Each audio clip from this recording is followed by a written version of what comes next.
ರಾಜ್ಯ ಕಾಂಗ್ರೆಸ್ ಸರ್ಕಾರ ಭ್ರಷ್ಟಾಚಾರದಲ್ಲಿ ಮುಳುಗಿದೆ ಅನ್ನುವಂಥದ್ದನ್ನ ಪದೇ ಪದೇ ಪ್ರತಿಪಕ್ಷವಾದಂತಹ ಬಿಜೆಪಿಯವರು ಜೆಡಿಎಸ್ನವರು ಆರೋಪ ಮಾಡ್ತಾ ಇದ್ರು. ಇದೀಗ ಭೋವಿ ನಿಗಮದ ಅಧ್ಯಕ್ಷರ ವಿರುದ್ಧ ಸದ್ಯಕ್ಕೆ 60% ಕಮಿಷನ್ ಆರೋಪ ಕೇಳಿ ಬರ್ತಾ ಇದೆ.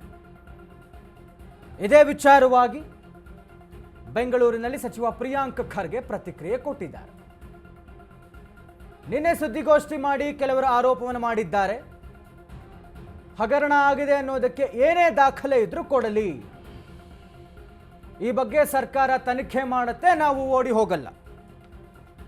ದಾಖಲೆ ಇದ್ದರೆ ಕೊಡಲಿ, ಖಂಡಿತ ತನಿಖೆ ಮಾಡಿಸ್ತೇವೆ ಅಂತ ಪ್ರಿಯಾಂಕ್ ಖರ್ಗೆ ಹೇಳಿದ್ದಾರೆ. ಭೋವಿ ನಿಗಮದ ಅಧ್ಯಕ್ಷರ ವಿರುದ್ಧ 60% ಕಮಿಷನ್ ಆರೋಪ ಕೇಳಿ ಬಂದಿದ್ದಕ್ಕೆ ಪ್ರಿಯಾಂಕ್ ಖರ್ಗೆ ಅವರ ಪ್ರತಿಕ್ರಿಯೆ ಇದು.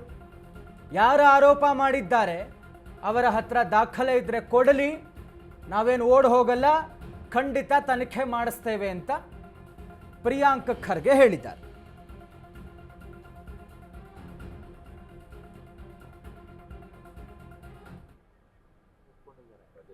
ನೋಡಿ, ಎಲ್ಲರೂ ಈಗ ನಿಗಮದ ನಿನ್ನೆ ಏನೋ ಪ್ರೆಸ್ ಮೀಟ್ ಮಾಡಿದ್ದಾರೆ ಅಂತ ಮಾಹಿತಿ ನಮಗೆ ಬಂದಿದೆ. ಏನಿದ್ರು ಕೊಡಲಿ, ದಾಖಲೆಗಳು ಕೊಡಲಿ. ನಾವೇನು ಪಾರದರ್ಶಕವಾಗಿ ನಾವು ಇನ್ವೆಸ್ಟಿಗೇಷನ್ ಮಾಡ್ತೀವಲ್ಲ, ಹಿಂದೆ ಯಾವುದೇ ಆರೋಪದ ಬಗ್ಗೆ ಅವ್ರ ದಾಖಲೆಗಳು ಕೊಟ್ಟಾಗೆಲ್ಲ ನಾವು ಏನೋ ಎನ್ಕ್ವೈರಿ ಕಂಡಕ್ಟ್ ಮಾಡಿದ್ದೀವಿ. ಸುಮ್ಮನೆ ನಾವು ಹೇಳೋದು ಬಿಟ್ಟು ದಾಖಲೆಗಳು ಕೊಟ್ಟರೆ ವಿ ವಿಲ್ ಇನ್ವೆಸ್ಟಿಗೇಟ್. ಕೊಡಲಿ, ಕೊಟ್ಟಾದ್ಮೇಲೆ ಏನಾದರೂ ದಾಖಲೆಗಳನ್ನ ನಾವು ನೋಡ್ಕೊಂಡು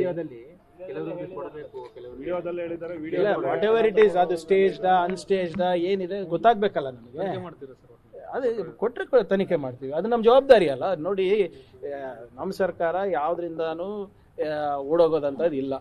ಏನಿದೆ ನಮ್ಮ ದಾಖಲೆ ಕೊಡಿ, we will ensure that there is a transparent investigation. ಹಿಂದೂ ಮಾಡಿದ್ದೀವಿ, ಇಂದೂ ಮಾಡ್ತೀವಿ, ಮುಂದೂ ಮಾಡ್ತೀವಿ. ಇಲ್ಲ, ನನಗೆ ನಾನು ಹೇಳ್ದಂಗೆ ನನ್ನ ಹತ್ರ ಸಂಪೂರ್ಣವಾದಂಥ